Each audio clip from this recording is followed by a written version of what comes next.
In today's deep dive, we are continuing to explore the profoundly disturbing and complex story of a family that projected an image of absolute perfection to the world, a narrative of success and idyllic domestic life that was tragically and suddenly unraveled. This account is about a romantic trip that was tragically interrupted. A journey meant to be filled with quiet love, celebratory joy, and the forging of new happy memories, but which instead plunged into a shocking, terrifying reality. A violent act that exposed deep hidden fissures in their seemingly flawless life. The central events of this terrible tragedy took place on the morning of March 18, 2025. On this day, a woman of extraordinary professional caliber, a highly successful engineer holding a PhD, a truly accomplished mind in the challenging field, set out on what was supposed to be a relaxing short hike. She was accompanied by her husband on the stunning Hawaiian island of Oahu. Their destination was the iconic but geographically treacherous Pali Lookout. This location was chosen with careful planning. It was the wife's birthday, and the husband had specifically selected this spot, renowned for its dramatic 1,000-foot sheer drops and its difficult, often slippery and steep path, as the ideal setting for a very special birthday photograph. It was intended to capture a moment of beautiful vulnerability against a formidable natural backdrop. But the moment of planned beauty quickly dissolved into a nightmare. Something truly horrific and premeditated occurred on that isolated ridge. Nearby, other hikers, tourists who were there simply to enjoy the incredible natural beauty, were startled and alarmed. They reported hearing loud, raw, and frantic screams that echoed chillingly across the mountain face. These were not the sounds of a misplaced step or a minor injury. They were screams of absolute terror and pain. Recognizing the gravity of the situation, witnesses immediately placed an emergency call. The police and fire departments responded swiftly, mobilizing to the remote hazardous site. When the first emergency responders arrived, they found the injured woman, who was in a state of severe distress and had sustained terrible injuries. She was immediately stabilized by paramedics and rushed to the nearest trauma hospital for urgent life-saving care. Her husband, the individual who had brought her there, was gone. He had vanished, melting away quickly and purposefully into the surrounding dense forest, leaving his bleeding and traumatized wife behind on the ridge. Now, let's return to the detailed background of the individuals at the heart of this perplexing case. We start with the husband, Gerhardt Konig. Gert was a man whose entire professional identity was built on composure and expertise. He was born and raised far from Hawaii, in South Africa. From his earliest days, his ambition was clearly defined. He wanted to become a doctor. His calm, focused demeanor, coupled with his high intelligence and meticulous nature, earned him admission to a highly selective medical school in Pittsburgh, Pennsylvania. There, he excelled through his demanding medical training, completing his residency and establishing himself as a specialized practitioner in anesthesiology. This field demands an exceptional combination of clinical precision, an encyclopedic knowledge of pharmacology, and the steely control over one's emotions, traits he was celebrated for possessing. For nearly a decade, he practiced at the prestigious University of Pittsburgh Medical Center, recognized as one of the leading medical institutions in the United States. His reputation grew strong and positive. Patients consistently lauded his meticulous, careful approach to their care. His fellow doctors and hospital staff admired his intellectual capability and unwavering professional conduct. His students regarded him as a patient, thorough, and highly enthusiastic educator. His commitment extended beyond the operating room, as he also contributed as an assistant professor and guest lecturer, actively helping to shape the careers of future medical professionals. On a personal level, Gerhardt was a father. From a previous unnamed relationship, he had a son named Emil. While he was generally reserved about his past and rarely spoke of his ex-partner, he did discuss his commitment to remaining an active and involved figure in Emil's life and raising. This narrative made him appear responsible and grounded, a man balancing a high-stress career with dedicated fatherhood. Now, let's turn our attention to the wife, Gerhardt Konig. Ariel hailed from the USA and chose a formidable and entirely different vocational path. She became a brilliant engineer, specializing in the particularly complex and specialized field of nuclear engineering. Upon earning her PhD, she quickly rose to prominence, earning a reputation as a top expert in her niche. Ariel's brilliance was not one-dimensional. She possessed exceptional analytical skills, but also a rare, valuable talent for managing and executing large projects with speed and efficiency, making her an outstanding professional. Those who knew her, her friends and colleagues, often use words like focused, smart, and well-balanced. They described her as a rare blend of intellectual firepower and genuine warmth, being analytically brilliant while remaining fundamentally nice and easy to work with. She was fiercely driven and goal-oriented, yet she was approachable and friendly. Despite the immense time and energy required by her profession, she was known for her willingness to generously give her time to others, a truly giving spirit. Before their lives intertwined, Gerhardt and Ariel operated in completely separate worlds, geographically distant and personally unknown to each other. Gerhardt had no awareness of the American nuclear engineer's existence, and Ariel had never heard of the South African anesthesiologist. Both were intensely focused on building monumental, successful careers. Destiny, or perhaps just a serendipitous moment, changed all that when their separate paths converged. Ariel and Gerhardt met for the first time in a professional academic event in Pennsylvania in 2018. The event was a gathering for research and academic professionals, providing the unique context for their diverse fields to meet. The initial meeting was brief, but both found it remarkably memorable. Gerhardt was instantly and deeply captivated by Ariel's intellectual sharpness and the speed of her thinking.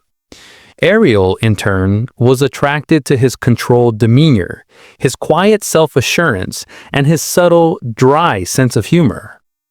Weeks later, their paths crossed again at a scientific talk focused on the intersection of medicine and engineering. Following this second encounter, they began communicating regularly. Initially, their bond was based on friendly intellectual exchanges, but it rapidly deepened into a personal and romantic connection. They discovered a strong shared foundation, identical core beliefs about the world, a profound passion for science, and a shared desire for a stable traditional family life. These common values accelerated their connection.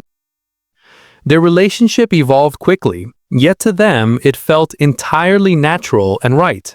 They were married within the same year, 2018, proceeding with unwavering conviction.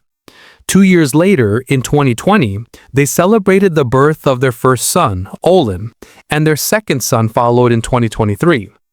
With the rapid arrival of their children, their priorities shifted completely. Family became the absolute center of their universe. Gerhardt maintained his demanding medical practice, but Ariel chose to step away from her intensive engineering career for a period to dedicate more time to their young children. The care and upbringing of their boys were their unquestioned highest priority. Their social media presence painted a portrait of an idealized, enviable life. Gerhardt consistently appeared calm, smiling, and confidently secure. Ariel was often shown looking happy and serene, frequently holding their younger son.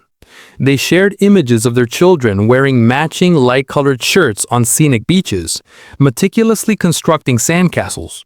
The accompanying captions were generally short, emotionally reserved, but successfully communicated a clear message of tranquility and peace.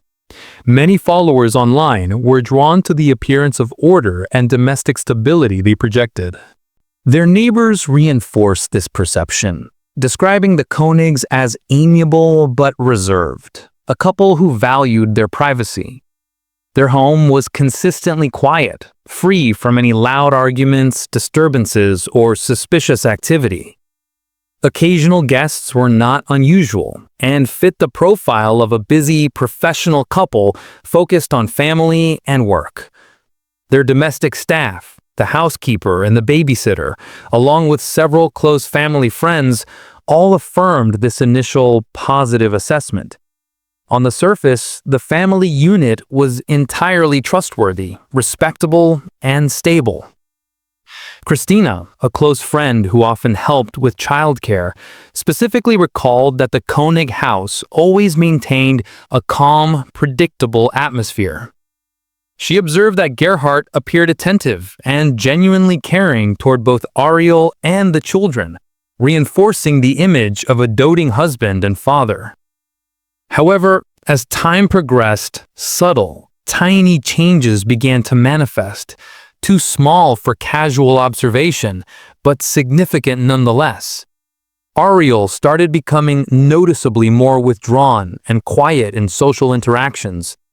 When asked personal questions, her answers were increasingly short, vague, and occasionally cold, signaling a clear desire to keep her private life sealed off.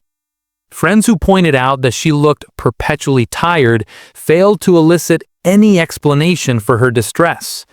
In conversations, she often appeared tense and mentally absent, as if her thoughts were consumed by something far away. Concurrently, Gerhardt maintained his outward composure but grew progressively more emotionally distant from those around him. While there were no public arguments, in retrospect, the emotional chasm between them was widening. This was not the trauma of a single fight, but the slow, corrosive deterioration of trust, intimacy, and relationship security. Beneath the cheerful social media posts, cracks were forming in the foundation, quiet and insidious, unnoticed by even their closest confidants. By the summer of 2023, Gerhardt Konig's inner turmoil began to express itself in behaviors that were now undeniably visible and alarming. These were no longer fleeting signs of stress. They evolved into a consistent, disturbing pattern.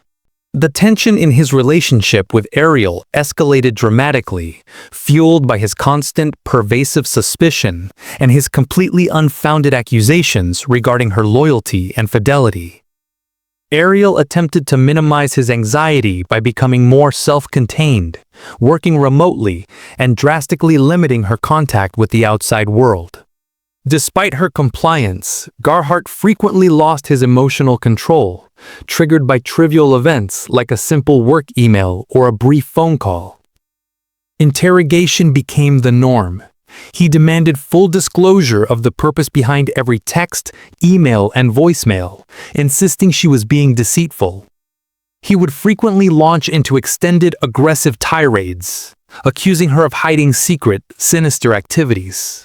His tone was permanently cold and accusatory. When Ariel attempted to calmly defend herself or express her own exhaustion and stress, he would ruthlessly use her emotional response to apply greater pressure, never offering empathy or retraction.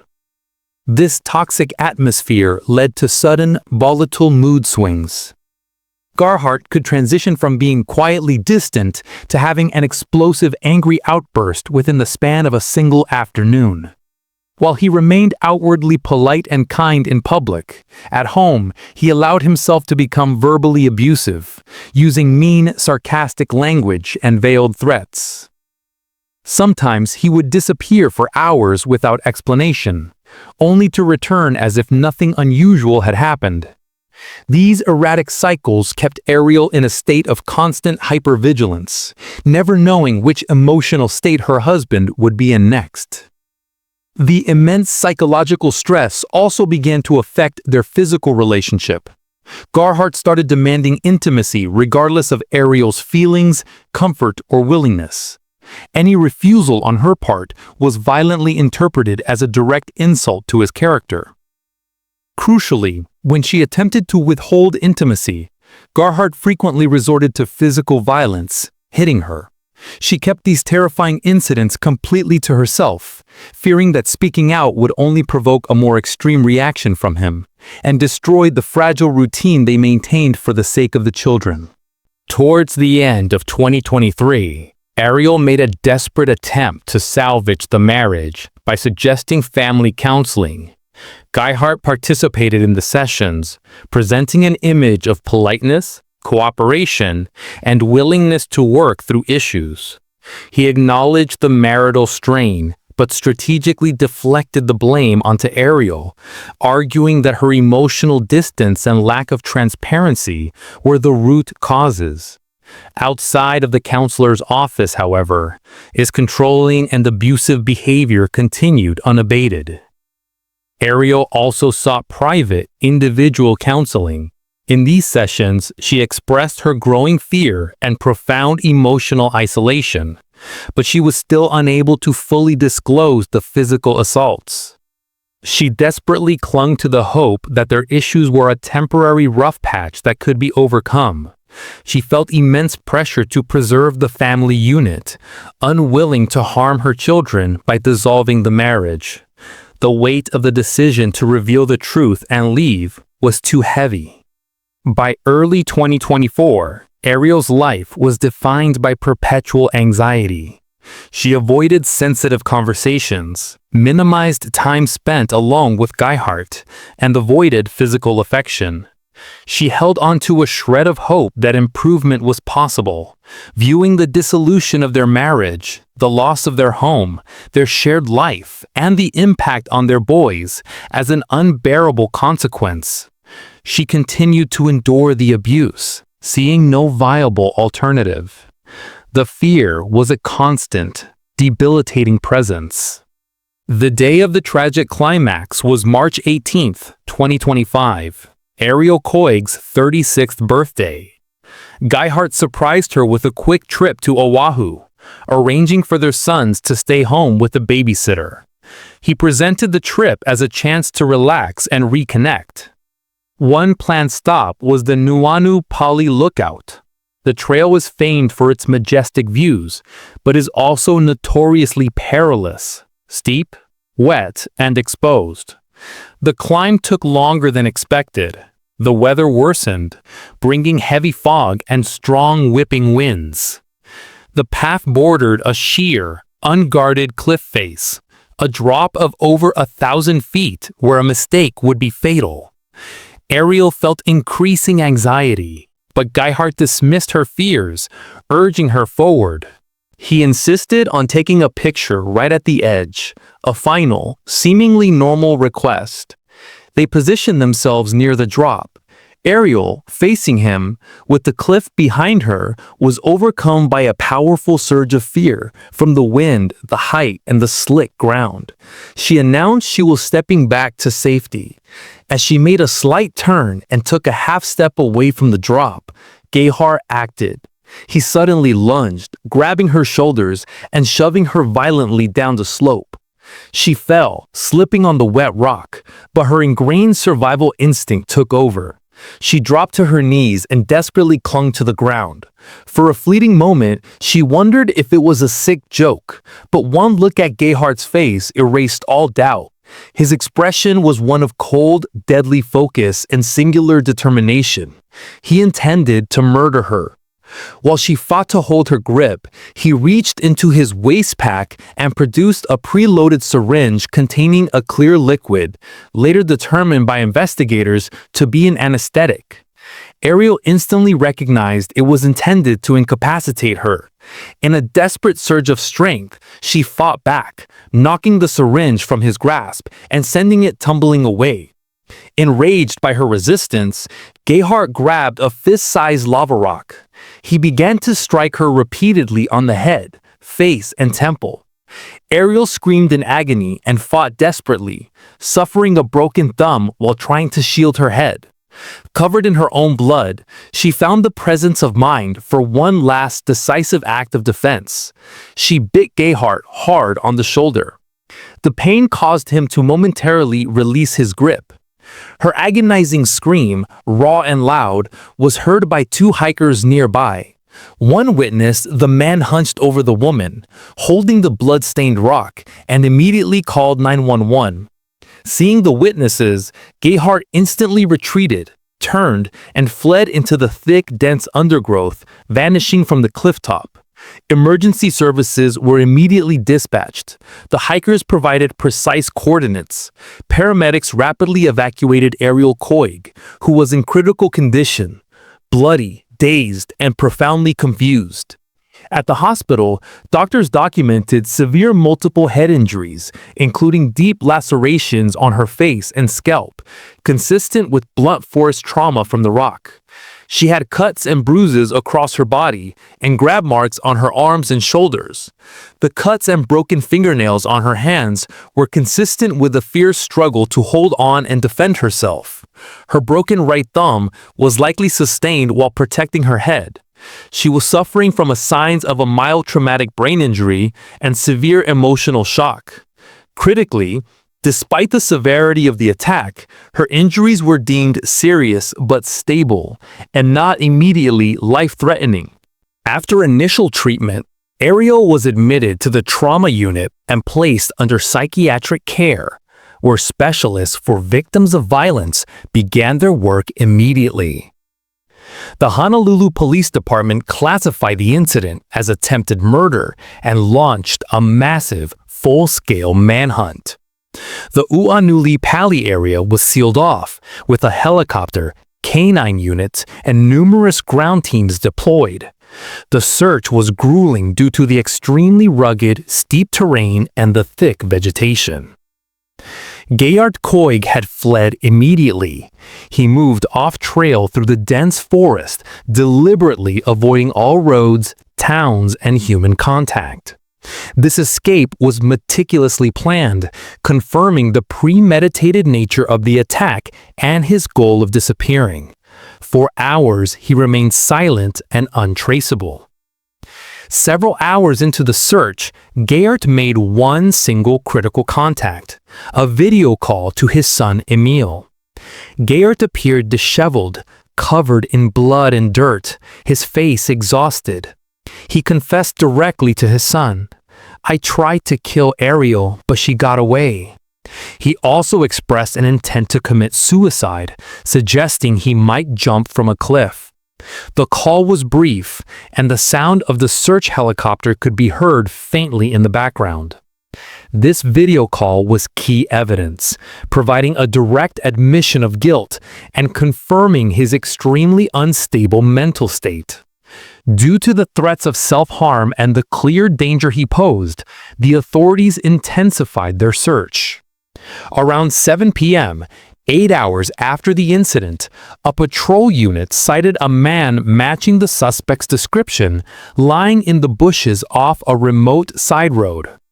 Officers approached, identified him as Gerhardt Konig, and attempted to take him into custody. He was subdued and arrested, charged with attempted second-degree murder. His blood-stained clothes and refusal to answer questions spoke volumes.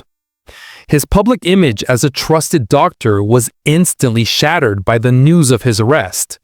Colleagues and patients were left in disbelief at the charges against the man they knew as composed and professional.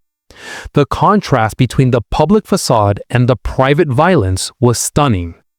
While Gerhardt was held in jail, Ariel began her recovery. 3 days after her release, she searched the garage and found a hidden hip pack.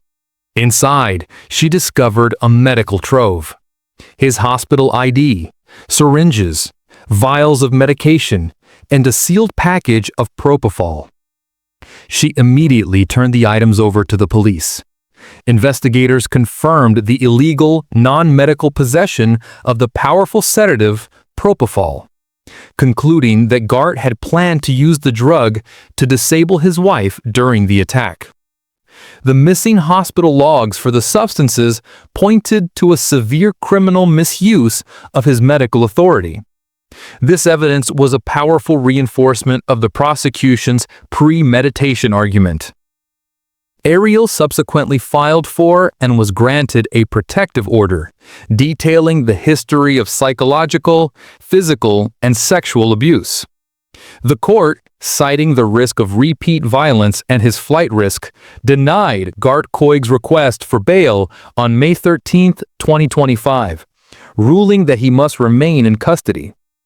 This decision was made by First Circuit Judge Paul Wong, who noted that Gerhardt met the criteria for bail denial under Hawaii law HRS 804-3 due to the severity of the charges, his flight after the incident, and the danger he posed to the victim. The defense, led by attorney Thomas Otake, had argued forcefully against the denial, highlighting Gerhardt's lack of a criminal record, his frozen assets due to the divorce filing, and the fact that medical reports at Queen's Hospital noted Ariel's injuries presented no substantial risk of death or serious bodily injury, attempting to downgrade the severity of the charge. However, the prosecution countered, emphasizing Gerhardt's three-pronged attempt to kill Ariel: push, drug, rock, and his confession to his son. Gerhardt Konig formally pleaded not guilty to the charges on April 7, 2025, setting the stage for a full criminal trial scheduled to begin on June 9, 2025. Ariel focused on her recovery, the divorce, and the legal motion to terminate Gerhardt's parental rights, maintaining her silence with the media. As of late June 2025, the case is active, with the defense requesting access to Ariel's personal records to challenge her allegations. The final verdict has not yet been rendered, leaving the legal conclusion to this horrifying chapter still unwritten. The tension remains as the public awaits the resolution of this tragic story, a stark reminder of the hidden darkness that can reside behind a polished, perfect facade.